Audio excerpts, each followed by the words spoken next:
To discuss this further now, we get two views. First, I'm joined by Pakistan's ambassador to the United States, Rizwan Saeed Sheikh. Ambassador Sheikh, welcome to the NewsHour. Thank you for joining us. We saw Pakistan's Prime Minister Shehbaz Sharif called those Indian strikes a blatant act of war. He promised retaliation. Give us Pakistan's view at this moment. What could that retaliation look like? Well, thank you, Amna, for having me at this show. As you have mentioned, that the Prime Minister of Pakistan called it a blatant act of aggression. That's what exactly it was, because it was conducted without affording any evidence of the incident that took place in the Indian illegally occupied Jammu and Kashmir in Pahalgam. So it was a presumptuous pretext on which this aggression was conducted without affording evidence and also without accepting Pakistan's well intended offer of conducting an impartial, neutral inquiry into the incident, investigation to the incident, which was generally welcomed and supported by the international community. So, Pakistan yesterday acted in self defense, and we, as you have seen and mentioned, downed five Indian fighter jets, three of them Rafale, one Su 330, and then, of course, the MiG 29 as well. And is that the downing of those jets? Is that the totality of the Pakistani response, or will there be more? Well, there was a meeting of the National Security Committee this morning in Islamabad. It took a full view of the entire situation. And if you look at the declaration that has come out of it, you would notice that it mentions that Pakistan still reserves the right to respond to the time of its and place of its choosing. So whatever we did yesterday was in self-defense, but under Article 51 of the UN Charter, Pakistan reserves the right to respond. We are a peaceful nation. We do not want the situation to escalate, but given the blatantness of the act, we will continue to review it very closely and see how do we need to respond in the national interest, in our security interests. And should we take that to mean, Mr. Ambassador, that there will be additional military response? And has Pakistan ruled out strikes inside India in response to the Indian attacks that were carried out inside Pakistan? Well, it's a question of determination and strategy, which perhaps cannot and should not be revealed in a public statement or at a public forum. But as I have mentioned, Pakistan has this right in terms of international law. We do not want to escalate. We are a peace loving nation, but we want peace with dignity. And that is what we are seeking in this episode or in any other such episode. But the important question here is that after Pulwama, which is after a lapse of almost 6 years, this incident has taken place.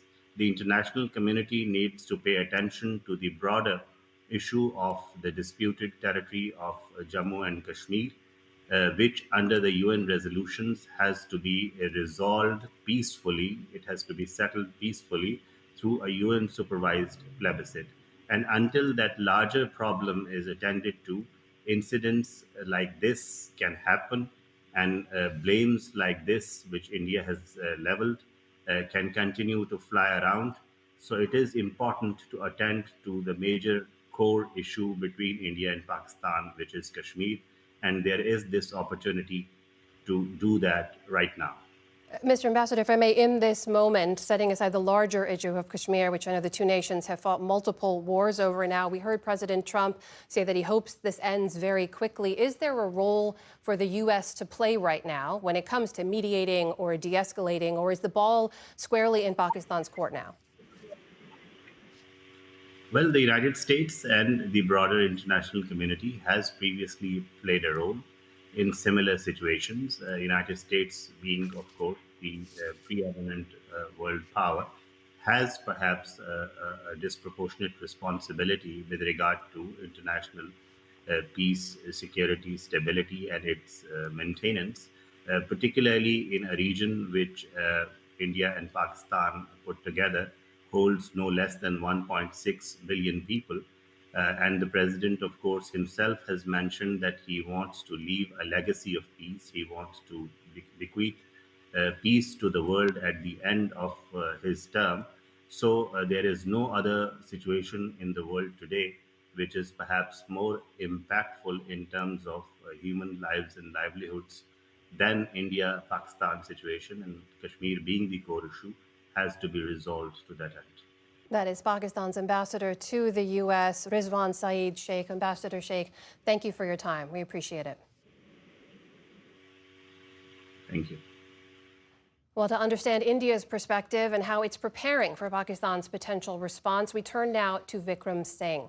He's a senior advisor to the U.S.-India Strategic Partnership Forum and was Deputy Assistant Secretary of Defense for South and Southeast Asia under the Obama administration. Vikram, welcome. Thanks for being here. Hey, Anna. Glad to join you. Just want to get your response to what you heard from the ambassador there, who did not rule another potential military response from Pakistan.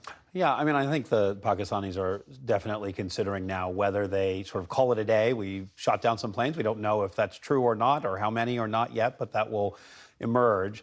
And maybe that's the easiest off-ramp for Pakistan, the easiest exit. But India did step things up in this reprisal. We haven't seen anything like this since 2019. And in this case, India hit many more targets in many more locations, including one target in Punjab, which is a part of the country that hasn't been a part of an active conflict since the 1971 war. So certainly some in Pakistan will be pushing for more reprisal. In terms of how India would view a Pakistani response, what would be seen as de-escalatory versus a potential escalation in these tensions? I mean, I think India is trying to reestablish deterrence over terrorist strikes emanating from Pakistan. The Indian view is quite simply that the attack that happened 2 weeks ago, which was worse in some ways than prior attacks because it didn't target the military. It pulled Hindu men away from their families at a tourist site, and they were massacred in front of their families. And the way that's resonated in India has really pushed Indian officials to have a strong response like we've seen. And I think they would hope to see the Pakistanis call it a day. I think both sides know that escalation gets more complicated to manage, not less complicated, if you don't take any off-ramps. So the one indication is if a jet was brought down, one or more, could the Pakistanis use that as an off-ramp and say, look, you can do this stuff. We don't want you to do it, but we can defend ourselves. And we've just now learned that both the Indian and Pakistani national security advisors are speaking to each other. Do you take that as a positive sign that this will somehow be mediated to a de-escalation between the two nations without a third party intervening? I mean, that should be a positive sign. And this is going to when this gets resolved, which it probably will not escalate uncontrollably. When this gets resolved, it's going to be through that channel, the National Security Advisor channel. That's the most important conduit for India and Pakistan to actually communicate over things like this. But the Indian side is going to be saying, we need you to dismantle these terrorist camps and this infrastructure. And though the Pakistanis act as if there is no terrorist infrastructure there, it's really widely known that those are actually camps and bases for Jaish-e-Mohammed, Lashkar-e-Taiba, globally designated terrorist organizations, and that the Indians are going after people that are recognized by the UN and the United States and even Pakistan itself as terror groups. And we know Jaish-e-Mohammed did claim responsibility for a 2019 attack against Indian troops in Kashmir. But to this point, as the Pakistanis continue to say they've seen no evidence, we know Indian officials did show locations that they say were where the terror cells had been training there. But without anyone claiming responsibility, without additional evidence, should India present that to Pakistan if they have it? I mean, I think India should present whatever it has. I think the real question tends to be, is the Pakistani state involved or not? I think when Pakistan denies any connection, I don't think that is really what they mean. They're basically saying, hey, this is because of grievances in Kashmir and there's angry people and they do these things and it's not our doing. But I think Pakistan really needs to step up on dismantling terrorist infrastructure inside Pakistan. That's the way to get India to the table to discuss underlying issues. As you heard the ambassador there reference, Kashmir remains the larger core issue here, still a disputed territory. Before that terror attack in Indian-administered Kashmir 2 weeks ago, Prime Minister Modi had said Kashmir was stable and it was safe. Does the attack show that that is not the case? And what does that mean for the future of that conflict? I think it's a bit of a shock after all of these years. And also, India and Pakistan have actually been in a surprisingly durable ceasefire along the line of control since 2021. And this is something that people really viewed as not very sustainable, but it's shown that they could have it. But shelling had stepped up. And I think the Pakistani, certainly extremist groups, have wanted to make sure that the area is unstable. And this certainly shocks the Indian system into realizing that they can't just rest on their laurels. We will wait and watch and see what happens next. Vikram Singh, Senior Advisor to the U.S.-India Strategic Partnership Forum. Thank you so much for being here. Really appreciate your time. Thank you, Amna.